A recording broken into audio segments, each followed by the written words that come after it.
Shirring was one of those things that looked so intimidating. And really, it's super easy. Who knew? I'm Emily with Threaded Journey. Let's get started. You're going to need some elasticated thread, which Gutterman's, it's the yellow tube. There's not a lot on here if you're going to need to practice. So you might get 2 tubes.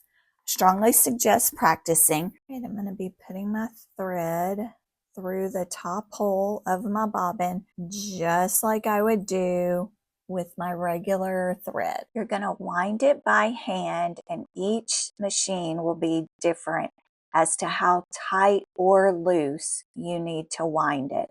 So you'll just have to do trial and error. And I'll just snip off the top, just like I would regularly. And now I'm going to put it in my machine. Putting it in your bobbin case is going to be exactly the same way you normally would. Mine typically will thread it up itself. Instead, just keep a really long tail there and just do it the old-fashioned way. So I'm just keeping a tug on my regular thread at the top and pulling it up. And then I'm going to give it a little help here. Once I have the bobbin pulled through, then I can put my top on. And I'm going to go ahead and put my presser foot down just to keep it from falling in. You're going to want to do a test that is just one thickness. Make sure your length is at a 4. Put your needle down. Back stitch just like you normally would. Back stitch. Don't use your cutter. So yours may be okay. Mine did not like it. We're just checking to make sure that our bobbin thread is straight. That means the bobbin was wound correctly. If your bobbin looks like this and is all jaggedy and loopy, that means it was wound too loose. If it breaks, it was wound too tight. And you'll see like it won't even elasticate if it's too loose.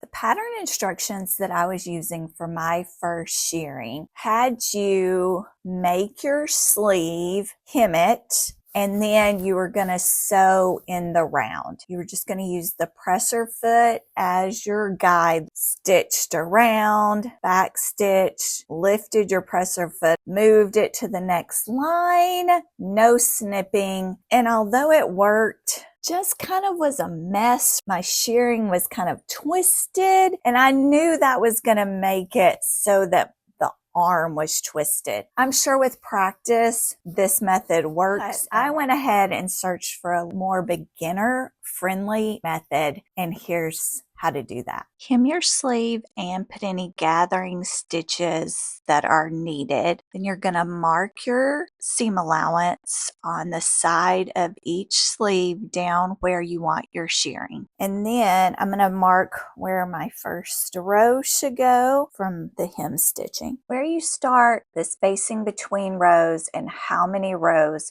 will depend on your project and what you want it to look like. My rows are marked. What I'm going to do is I'm going to start here, back stitch, come down, turn, stitch here, turn, come back, stitch up, turn, back and forth until I end and back stitch. Okay, I have my sleeve with my grid marked. And I'm going to start right at the seam allowance line and the first grid line. Elasticated thread in the bobbin, regular thread in the top. I'm going to backspace. And it feels already like it's pulling, but I'm just going to double check the back. Make sure it all looks good. And I have a straight line back there. And keep going. When I get to my seam allowance line, then I'm going to pick my presser foot up, turn, and I'm going to stitch up that seam allowance line to the next stitch line. Okay. Pick it up and turn around.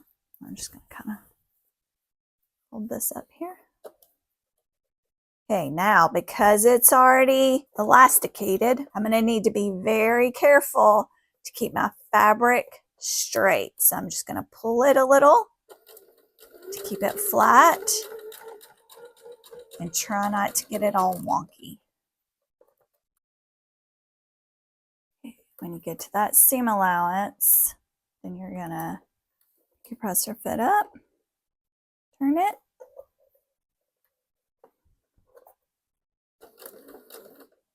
stitch up to the next line,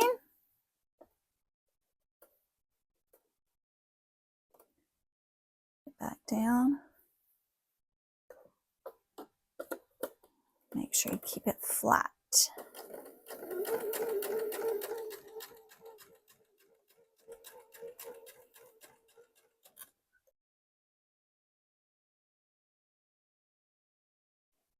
Last one.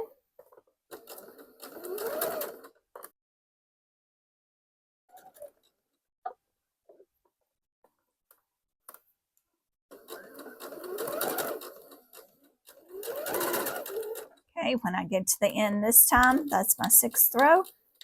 I'm just going to do a few back spaces, needle up, and there's my awesome shirring. It's pretty straight.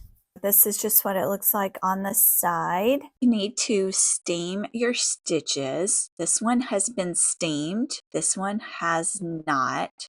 I'm just going to show you the difference here. It does shrink up some, not a lot, but the steaming is what finishes the elasticated process. Just thought I'd quickly show you the difference.